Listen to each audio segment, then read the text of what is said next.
The NFL controversy continues, but there is so much bigger news. Judge Roy Moore from Alabama, a living legend, a hero. He's going to be the next U.S. Senator from Alabama. Let the shouting begin. I'm Randall Terry. This is Voice of Resistance.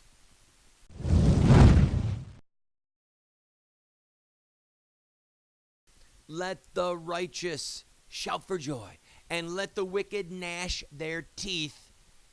Judge Roy Moore has just won the Republican primary in the state of Alabama to become the next U.S. Senator from Alabama. And he will win because they're going to elect a Republican. Now, for those of you who go, Roy Moore, I know that name.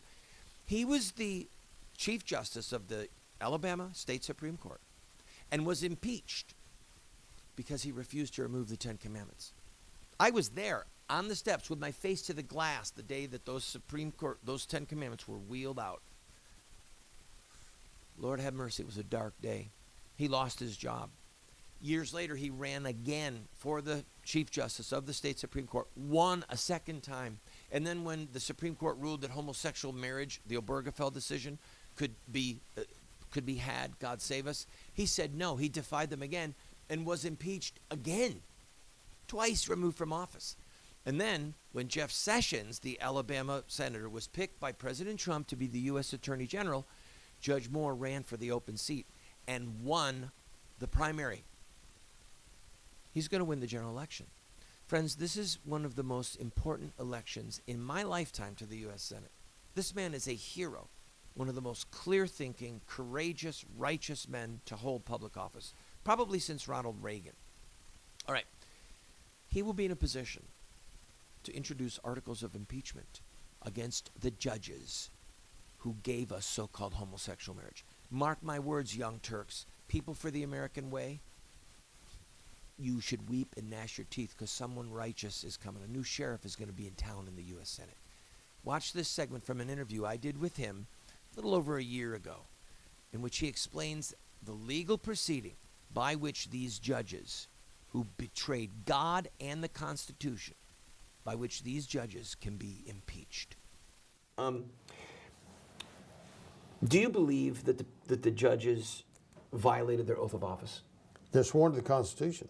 The Constitution has no word in it about marriage, and that's remarkable. If they're going to redefine a word that's not even in the Constitution, how is that not a violation of the 10th Amendment, which states clearly that the powers not delegated to the United States by the Constitution, nor prohibited by it to the states, are reserved to the states respectively or to the people.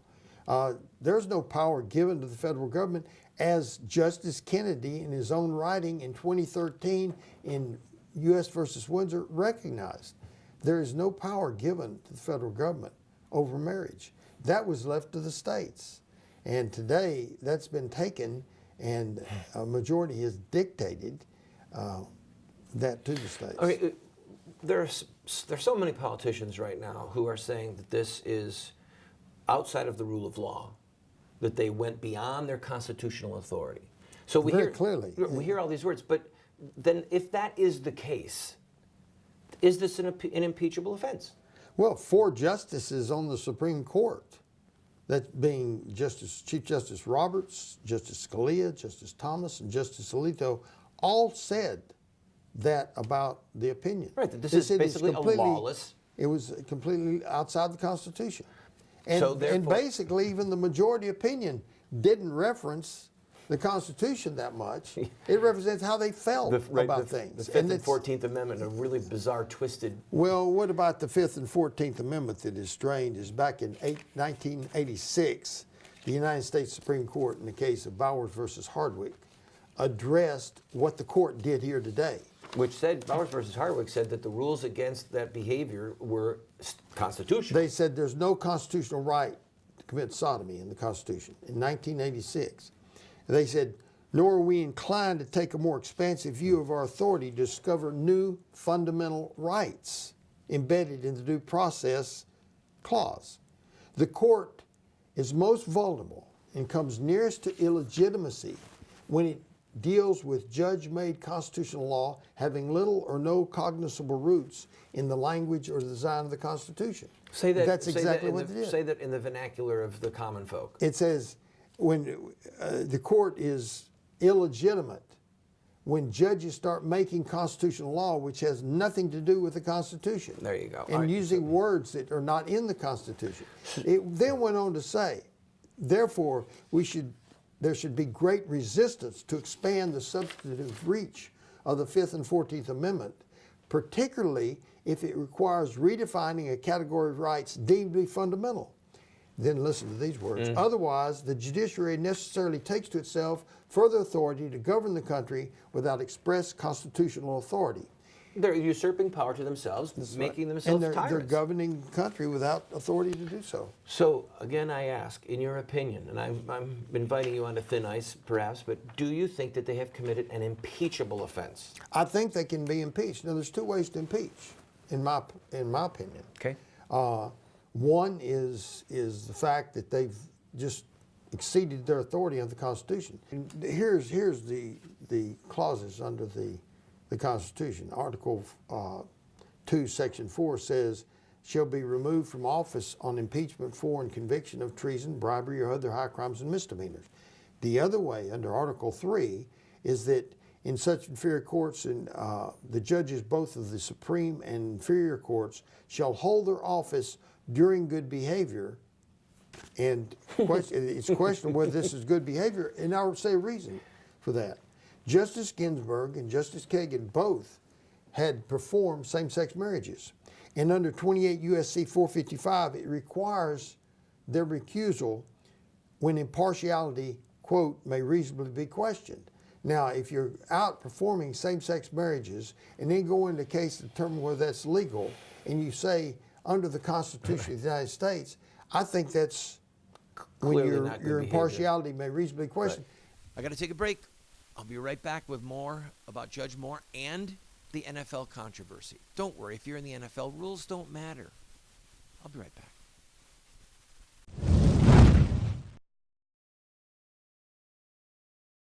Today, many so-called Christian intellectuals believe that the God of evolution used billions of years of death and destruction to evolve the bodies of the first human beings.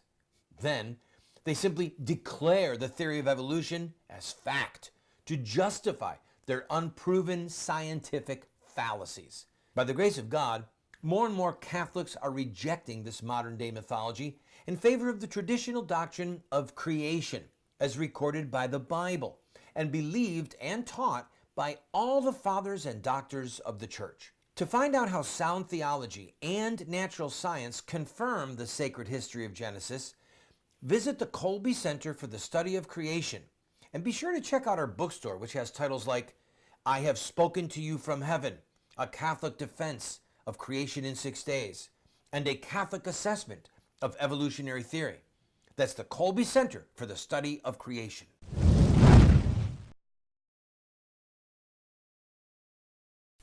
We're talking about the election of Judge Roy Moore to the U.S. Senate, which is going to be happening very shortly.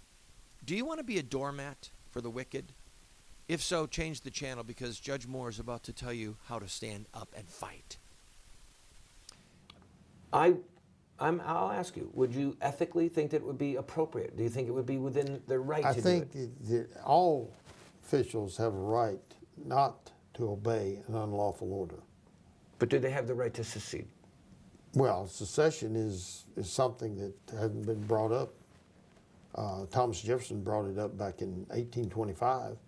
As a matter of fact, New England was one of the first states to talk about secession.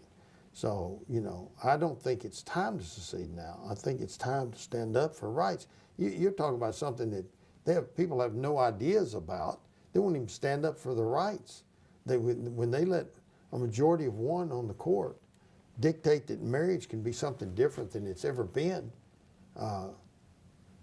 we're not talking about secession. We're talking about just standing up for your rights. We've been deceived in what the Constitution is. We don't understand the Constitution anymore. And if you don't understand the Constitution, How Do can you understand think that anything else? do you think that this ruling could unravel the republic or unravel our liberties? I think it's going to destroy the nation. All right, so therefore, if this has the potential to destroy the nation, then why not get out of the nation? Why not say, we're done? We're done. We are not going to be a part of this. Well, that's just, that's something. I mean, that does follow logically. Yeah, but I don't think you're going to find anybody that wants to secede. There's people talking about it in Texas. Well, There are people talking about it. And I've never even given it a moment's thought until this decision. This did something to the country, to the fiber of the country. We're not a free people anymore. Yeah. I mean, do you think that we're a free people? we're supposed to be a free people. And if this carries out the way I think it's going to carry out, it's going to be very doubtful, because there's going to be serious questions about our religious liberty. And I am quoting, basically, I think, Justice Thomas that said the very thing. He really focused on that. This He is said a the complete majority assault on religious decision liberty. threatens the religious liberty of our nation, has long sought to protect. Alito said it would be used to vilify those who refuse to And to assent. stamp out all resistance to stamp the out all new resistance. orthodoxy. Yeah. And Roberts said today's decision creates serious questions about our religious liberty. That's the Chief Justice of the United States. That's not me. That's his words. Well, a lot of the journalists, one of the reasons that I wanted to do this interview was to let you be heard, not in 12-second sound bites, or not so that some malicious journalist could pull a quote out of context, but to give for you to have a paced atmosphere in which you could lay out the reasoning of why we're in danger, why this is against the law, why it threatens our liberties, and what that means. So, you're a judge. You have a law degree. I'm a business owner. Tell me what's going to happen to me. Tell me what's going to happen to me when I say, I'm not catering this homosexual wedding. And then quite frankly, I think if you say that, then you're going to be hit with a fine in federal court. They'll go into federal court on you. And I think that's what's the danger of the Interstate losing Commerce religious Clause liberty. is the way that they did away with the Jim Crow laws. They said, look, if you're open for business, people can come from another state to sit at your lunch counter. You're open for business for everyone, and you can't discriminate. So that's the line of logic that I see them using. And then if I say, I'm not paying the fine, I'm not doing the wedding, and in the fear of God, like the apostle says, whether it's right Well, inside of that's God to already obey been- you or God, I'm obeying God. That's then what? already been brought up in other states, and they've been taken in and threatened with loss of their livelihood. In fact, I've got a case right here that. But is it within a judge's purview to say, Mr. Terry, I don't think you understand the authority of this court. You're going to either pay this fine or you're going to sit in jail until you reconsider. Could it happen? It could happen, yeah. And listen Do you to think this. do you think it could happen, or do you think it will happen? I think it will happen, yes. I've got to take a quick break. We'll be right back with one more segment on Judge Moore and the NFL controversy. Don't go away.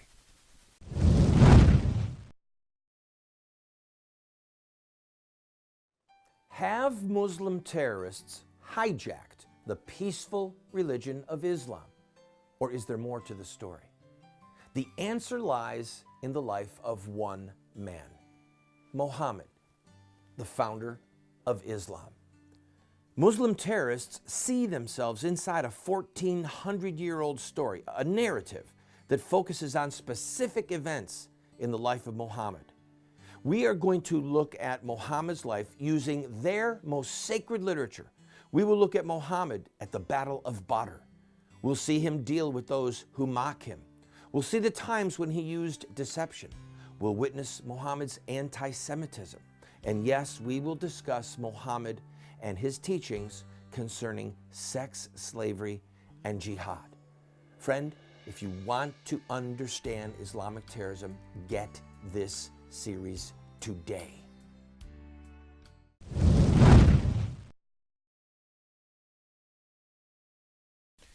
Facts are stubborn things. Judge Moore knows the facts. Judge Moore won, if you just join me, the Republican runoff primary against Luther Strange, and he will be the next senator from Alabama. And he knows his history. He's articulate. He's brilliant. He's a brilliant legal mind.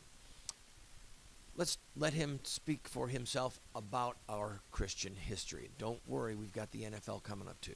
So What role do you believe that God plays in the body politic, in civil government? well, I think he had a hand in our Constitution, according to Madison, according to nearly every one of the founding fathers, that he looks over our society. He's not some God that doesn't take an interest. And, when we cry out to him, and he answers our prayers. I think one of the best quotes about that was back in 1863. And it said, whereas one of the proclamations of the president back then was, whereas it is the duty of nations as well as of men to own their dependence on the overruling power of God, confess their sins and transgressions in humble sorrow, yet with assured hope that genuine repentance will lead to mercy and pardon. And it goes on and it says basically, Those are preaching words. it says, have we now forgotten that powerful friend? We've been the recipient of the choicest bounties of heaven. We've been preserved these many years in peace and prosperity. We've grown in numbers, wealth, and power as no other nation has ever grown, but we've forgotten God. And that was in 1863. What role do you think the laws of God play in the body politic? Well, the laws of God are, the Ten Commandments basically are underlying our foundation of moral society. They illustrate religious freedom. Back in the dictionary in 1838, I believe it was, 1828, Webster's dictionary, it was defined as the religion and morality were the first and second tables of the law, referring to the Ten Commandments. Right. Washington said in his farewell address, of all the dispositions and habits which lead to political prosperity, religion and morality are indispensable supports. He was referring basically to the law of God. Right. Christian morality. The first table being the duties we owe to God, and the second being the duties we owe to each other, our virtue or morality. Today, when you say table, you mean that. Also tablet. In other words, there's two tablets to the law. The first rules, or the first laws. They call them tables of the law. Right. And they also call them tablets. Right. For the viewer who's, sure. I love your use and addiction to Old English. Well, it's just. But we can't suffer the words to confuse the viewer. Yeah, I understand. Do you believe that the judges violated their oath of office? They're sworn to the Constitution. The Constitution has no word in it about marriage, and that's remarkable. If they're going to redefine a word that's not even in the Constitution, how is that not a violation of the 10th Amendment, which states clearly that the powers not delegated to the United States by the Constitution, nor prohibited by it to the states, are reserved to the states respectively or to the people. There's no power given to the federal government, as Justice Kennedy in his own writing in 2013 in U.S. versus Windsor recognized. There is no power given to the federal government over marriage. That was left to the states. And today that's been taken, and a majority has dictated that to the states. Okay, there's so many politicians right now who are saying that this is outside of the rule of law, that they went beyond their constitutional authority. So we hear all these words, but then if that is the case, is this an impeachable offense? Well, 4 justices on the Supreme Court, that being Chief Justice Roberts, Justice Scalia, Justice Thomas, and Justice Alito, all said that about the opinion. Right, that this is basically a lawless. It was completely outside the Constitution. Friend, I'll be right back. The NFL pitching the rules out the window. Can I hit a man after the whistle? Yeah.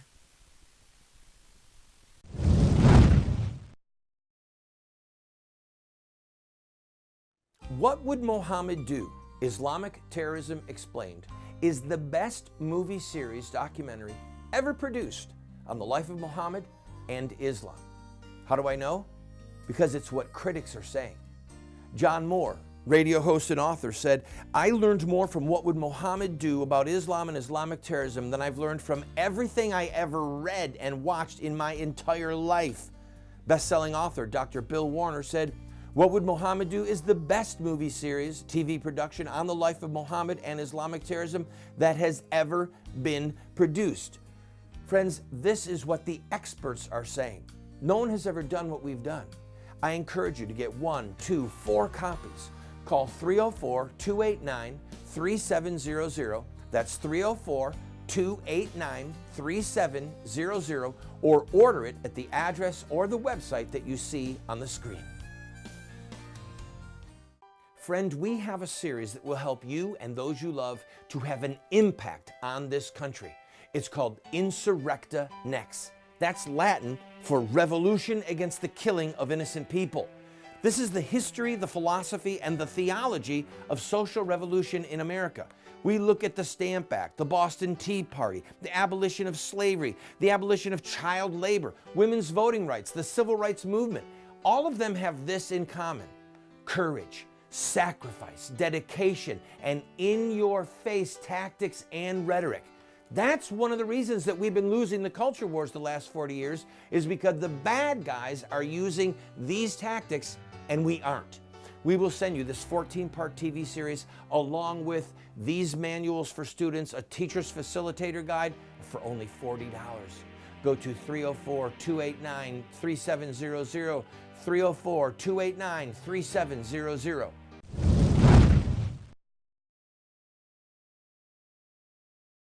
Friends, as you know, the NFL is embroiled in this controversy over whether or not people kneel or stand during the national anthem, but it's the rule. The Washington Post, God bless them, a broken clock is right twice a day, they printed the rule. The NFL rule says they will all be standing at attention with their helmet in their left hand. They will not be talking, period. And if they're not on the field and they're not standing, they can be expelled, they can be fined, thrown out, dismissed, forbidden to play. I mean, that's the rule. So all this new nonsense that this is about race and President Trump was using code language, no. It's about honoring the flag. It's a liturgy, friends, and the people who are saying, no, we're not going to stand, they're breaking rank with the liturgy. Football, and I hate to use analogies like this, but football is almost like an American religion. Here are the rules. Here's when you do the processional. Here's the first reading. Here's the flip of the coin. It's a rule-based game. And they are breaking the rules. So just imagine if the same attitude towards this rule, which is in the NFL rulebook, if it was about offsides or hitting a player after the whistle is blown or anything, the whole game comes unhinged. And I think that's the secret gift from heaven to us. If we wanted to look kind of with spiritual eyes, America is coming unhinged because we keep breaking the rules. And we want to break the rules and say, it's okay. It doesn't matter. This is what I want to do. This is how I feel. This is how I want to express myself. There are rules, friends. God made rules. And the NFL made rules. And these people are defying the rules. And one other little hidden blessing in this is that the national religion of the NFL is breaking up, okay? It's coming unhinged. It will never have the glory that it had. Never again.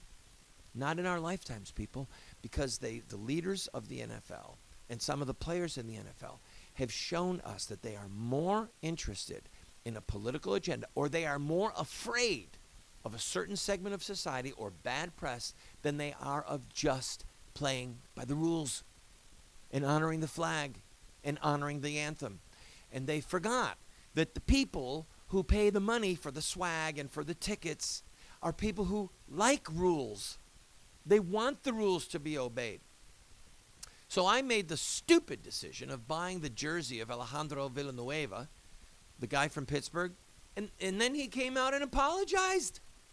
He apologized. He was browbeaten into apologizing because he stood for the national anthem. That's how corrupt we've become. That someone who obeys the rules and honors the flag is browbeaten into apologizing for doing so.